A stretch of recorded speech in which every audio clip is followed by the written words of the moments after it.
Bonjour tout le monde, bienvenue dans cette seconde capsule vidéo pour apprendre à dessiner à la manière de Dana Irving. Donc lors du premier travail que vous avez dû faire au bic, vous avez pu vous imprégner des formes et des éléments de la nature que l'artiste reproduit de manière stylisée. Maintenant, vous allez devoir transférer ces connaissances en réalisant un paysage complet sur une feuille de format A4 que vous tenez soit en portrait, soit en format paysage, ça c'est de votre choix. Et durant cette leçon, vous allez apprendre à travailler au crayon de couleur en réalisant des dégradés et des mélanges de couleurs pour donner du volume et de l'énergie à ce dessin. J'ai réalisé une partie du dessin, comme vous pouvez le constater.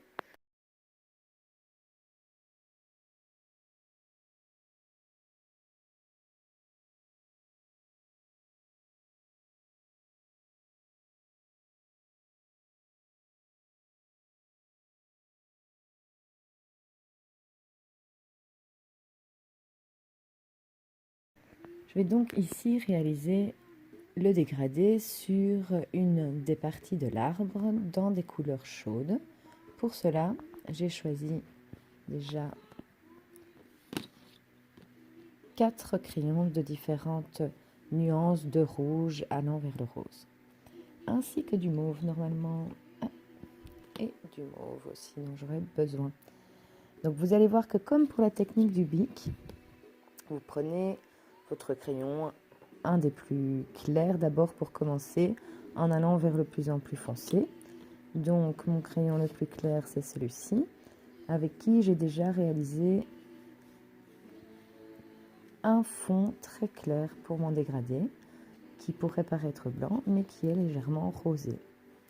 Je tiens ma feuille en format portrait et j'ai, avec mes crayons de couleur, réalisé des dégradés et des mélanges de couleurs.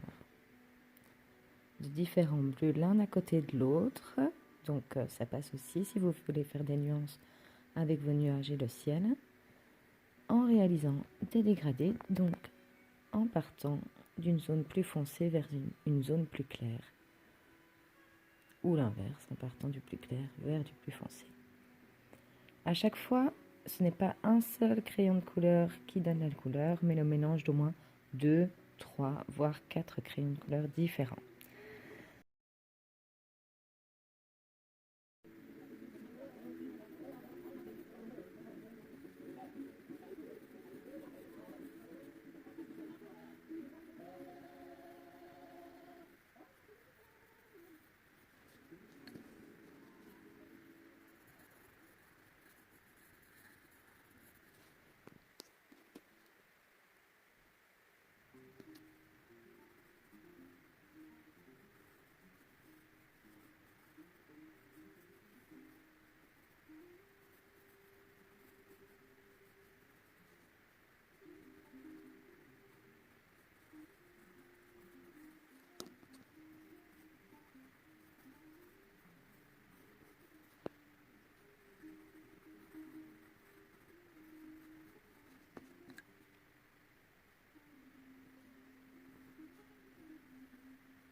Avec ce crayon, je vais partir par exemple ici du dessus.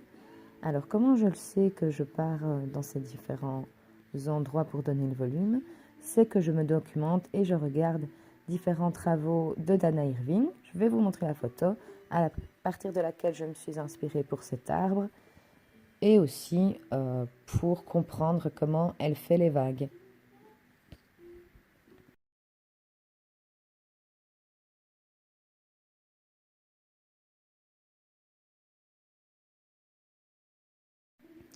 Alors je commence donc au-dessus avec mon rose et comme avec le bic, je fais des petites croix ou des petits crabucci, des petits 8 sans appuyer trop fort sur mon crayon, parce qu'il faut commencer plus clair pour rajouter des couches au fur et à mesure pour foncer l'endroit où l'on veut que ce soit foncé.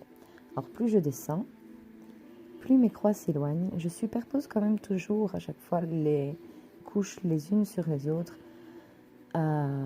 Et puis je descends de plus en plus tout en superposant à chaque fois pour qu'il n'y ait pas de ligne qui va vraiment démarquer mon dégradé. Je veux que ce soit fluide. Ça se diffuse vraiment tranquillement. Et donc je dois apprendre à être patiente.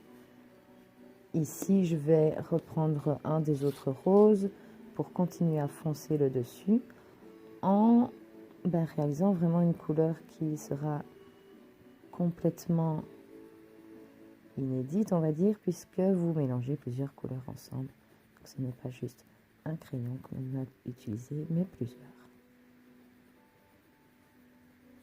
Donc parce que j'ai observé les dessins d'Anna Irving au début, quand j'ai commencé à faire ce dessin, je regardais d'abord l'image tout en dessinant, bien que j'ai adapté l'arbre et que je n'ai pas fait du tout les mêmes couleurs, de comprendre où elle mettait les zones les plus foncées et où elle mettait les zones les plus claires, pour savoir en fait depuis quel endroit donne la lumière.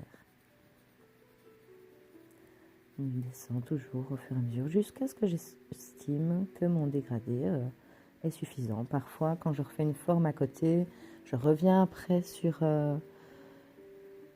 quelque chose que je pensais avoir déjà fini pour foncer davantage, pour rajouter une couleur, pour que l'ensemble soit vraiment complètement harmonieux.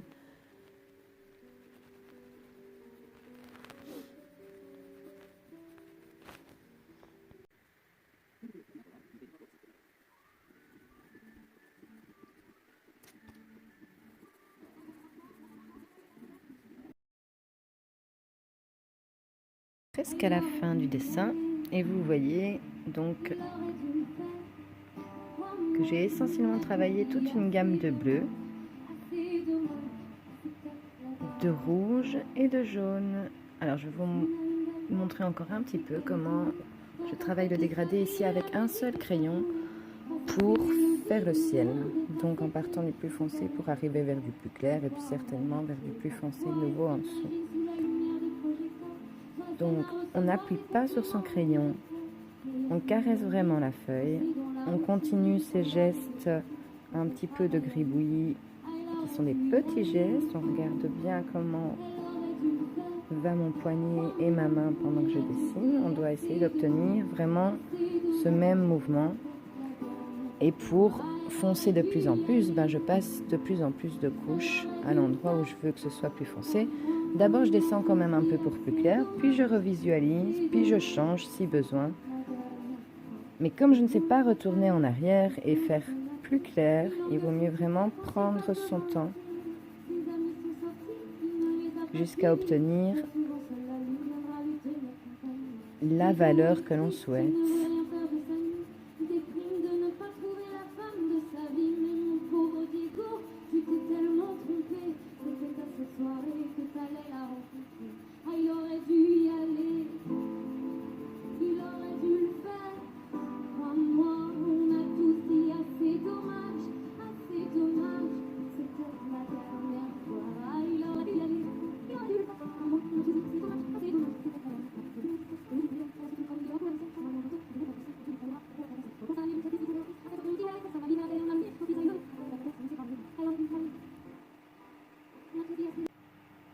Voilà, alors je pense avoir terminé mon dessin, mais je n'en suis pas encore certaine.